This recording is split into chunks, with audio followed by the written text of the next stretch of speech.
Hello everyone, hope you're doing good. In this video, we are going to fix Microsoft Office, Microsoft Word if it's not working. It's a very common problem in Windows 10 and Windows 11, and we will be able to fix it with one single step. So please make sure you watch the whole video, and if you're new to the channel, please hit the like and subscribe. Now, in the start icon, just do a right click and then click on Settings.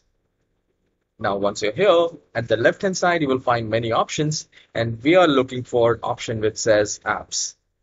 So once you click on that Apps, here you will find the very first option, Apps and Features. So once you click on that, scroll down and you will find Apps List. And here you need to type Word or just type Microsoft, and you will find your Microsoft Office right here. I can see Microsoft Office Home and Student, which is installed in your computer. You might be using a different product, not a problem. Just click next, three dots to it, and click on Modify, and it will ask you to say yes. And here you will find how would you like to repair your Office program, quick repair and online repair.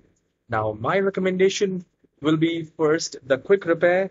If it fixes the problem, once the quick repair is done, please restart the computer and see if it's working fine or not.